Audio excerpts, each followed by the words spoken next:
اور جہیز کے نام پر بھی بہت ساری چیزیں کم علمی کی وجہ سے ہم کر رہے ہیں. وہ یہ ہے کہ ہم خصوصاً ہم بات اس کی کرتے ہیں حضرت علی رضی اللہ تعالیٰ عنہ، حضرت فاطمہ رضی اللہ عنہ کوئی شادی کی نکاح کی کہ انہوں نے جی حضرت رسول اللہ صلی اللہ علیہ وسلم نے وہ چکی دی، مشکیزہ دیا، وہ پیالہ دیا، فلاں دیا. یہ ساری چیزیں اس کو غلط رنگ میں دیا جا رہا ہے. حضرت علی رضی اللہ تعالیٰ اپنی زرہ فروخت کر کے جو گھر کا سامان تھی، ضروریات کی چیزیں تھیں، وہ پوری کی تھی. لڑکے نے اپنی جیب سے پیسے خرچ کر کے، اس کا شوق ہے کہ میں اپنے گھر کمرے پر 5 لاکھ لگا دوں، 5 لاکھ لگا دیں. وہ کہتا میں نے 5,000 میں کام چلانا، 5,000 میں چلا لیں. لیکن خرچہ سارا ہی لڑکے نے کرنا ہے، کیونکہ یہ نکاح مشروط ہے لڑکے کی مالی حیثیت کے ساتھ. کہ اگر طاقت ہے تو نکاح کر لو، مالی طاقت ہے تو نکاح کر لو، اگر مالی طاقت نہیں ہے تو صبر کرو یا روزے رکھو. تو مال لڑکے نے خرچ کرنا ہے، لڑکی والوں کا 1 روپے کا بھی خرچہ نہیں. اب یہ دیکھنے کے جہیز کے نام پر، برات کے نام پر، تیل مہندی کے نام پر، ڈول ڈمکے کے نام پر ہم یہ ساری چیزیں کر رہے ہیں. جب قرآن و سنت کی حدود کو پامال کریں گے تو پھر کیا ہوگا؟ پھر جو عورت یا وہ لڑکی ہمارے گھر آ رہی ہے، کیا وہ آپ کی تابعدار بنے گی؟ آپ نے اس کو باپ کو مقروض کر کر جہیز لے لیا، برات کا کھانا کھا لیا، جوڑے لے لیے، کپڑے لے لیے، سونے کی انگوٹھیاں ڈلوا لی، آپ نے بالیاں ڈلوا لی، سارا کچھ کروا لیا. اب وہ لڑکی یا عورت کیسی آپ کی تابعدار ہو سکتی ہے اور اس سے صالح اولاد مل سکتی ہے؟ کیونکہ آپ نے جو نکاح کی سارا معاملہ تھا وہ سارا قرآن و سنت کی شریعت کے خلاف کیا ہے. تو وہاں خیر و برکت ہی اڑ جائے گی. تو پھر وہاں سے نیک اولاد یا گھر میں دین کیسے آئے گا؟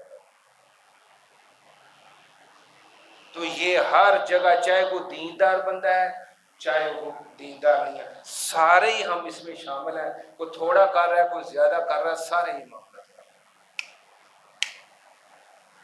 یہ جہیز ختم کر دیں، برات ختم کر دیں. لوگوں کے گھروں میں 4 بچیاں، 5 بچیاں بیٹھی ہیں، بال سفید ہو رہے ہیں، صرف اس وجہ سے کہ برات کی اتنے لاکھ کی روٹی اور اتنے لاکھ کا جہیز اور اتنے کپڑے اور یہ معاملہ دینے ہیں. اب ہوں گے تو کوئی رشتہ پائے گا، اور جو رشتہ دیکھنے آئے گا وہ اسے نظر آ رہا ہوگا تو وہ وہاں پہ رشتہ کرے گا، نہیں تو رشتہ ہی نہیں کرتے. پھر ہم کہتے ہیں ہم مسلمان ہیں. اور ولیمہ ہے، آپ نے اپنی حیثیت کے مطابق جتنا آپ کا دل کرتا ہے بڑا کرنے، کوئی مسئلہ نہیں. تو یہ نکاح کی بنیادی چیزیں بتائی ہیں کہ نکاح مشروط لڑکے کی مالی حیثیت کے ساتھ ہے. مال ہے تو نکاح کر لو، نہیں تو انتظار کرو، اللہ سے دعا کرو.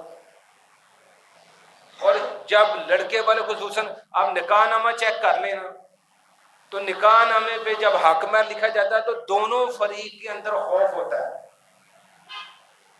اور لکھنے والے کہتا ہے 10 تولے زیور لکھ دیا، کل کو میرے گلے نہ پڑ جائے. اگر رشتہ اعتماد پر ہوتا ہے، اعتماد ہی نہیں ہے تو وہ رشتہ ہی نہ کریں. اور لڑکی والے بھی بحث کر رہے ہوتے ہیں جی اتنا لکھیں اتنا لکھیں.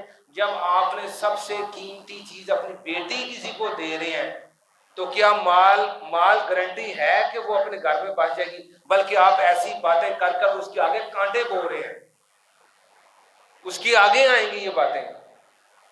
اعتماد ہے تو رشتہ کریں، نہیں تو نہ کریں. تو یہ کچھ بنیادی چیزیں ہیں بھائی، یہ دیکھ لیں. صرف ولیمہ ہے اس پہ کر لیں، باقی یہ ساری چیزیں ختم کریں. نکاح کو آسان کریں، زنا کو مشکل کریں. آج زنا آسان ہوا ہے، نکاح مشکل ہو گیا. نکاح زنا سستا ہے، نکاح مشکل ہے. دین نے نکاح کو جو ہے نا وہ آسان کیا، زنا کو مشکل کیا. اس کی سزائیں بڑی سخت رکھی ہیں. تو اس پر غور کریں. ہم اگر سچے مسلمان ہیں، ہم دعویٰ قرآن و سنت پر چلنے والے ہیں، تو اس کے لیے بنیادی چیزیں یہ ہمیں درست کرنی پڑیں گی. معاشرے کی باتیں چھوڑیں، وہ کھا کر بھی باتیں کریں گے، نہ کھا کر بھی باتیں کریں گے. یہ دونوں رخ میں آپ کو شاباشی کا سرٹیفکیٹ نہیں ملنا، یہ گارنٹی ہے. حرام کا مال ہے، خرچ کری جا رہے ہیں. تھوڑا کریں گے تو مر گیا، تھوڑا خرچہ کر دیتا. آپ کو شاباشی کی گارنٹی نہیں ملنی، لوگوں نے آپ کو کلین چٹ نہیں دینی، اس لیے اللہ اور اللہ کے رسول کو خوش کریں گے تو بعض لوگ جو باتیں کرتے ہیں کریں، آپ اس کے مطابق کریں، پھر دیکھیں آپ کے گھر میں دین آ جائے انشاءاللہ۔ اور آخری اس نکاح کے متعلق ایک بات کہ ایک عام معروف ہے کم علم کی وجہ سے یہ شرعی حق مہر لکھیں، یہ شرعی حق مہر کوئی چیز نہیں ہوتی۔ قرآن کہتا ہے جس کی جتنی حیثیت ہے اتنا حق مہر دے دے، کوئی ارب پتی ہے وہ کروڑوں دے دے، کوئی کروڑ پتی ہے وہ لاکھوں دے دے، کوئی لاکھوں پتی ہے وہ ہزاروں دے دے، ہزاروں پتی ہے وہ چند سو دے دے، کوئی فکس نہیں ہے، جس کی جتنی حیثیت ہے۔ اور یہ حق مہر کے پیچھے نفسیات کیا سمجھانا گیا، ہمیں بات سمجھائی کیا جا رہی ہے کہ یہ حق مہر لڑکی کو دے کر لڑکا یہ اعلان کر رہا ہے کہ اس جو یہ لڑکی میرے نکاح میں آ رہی ہے اس کے تمام مالی معاملات کی، اس کے نان و نفقہ کی ذمہ داری میری ہے،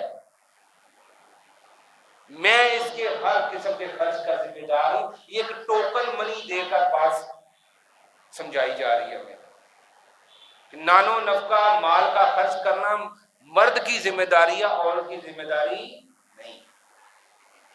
تو یہ نکاح کے متعلق چند باتیں کی ہیں، ان کو درست کریں اور ولیمہ صرف انشاءاللہ کریں، باقی ساری چیزیں ختم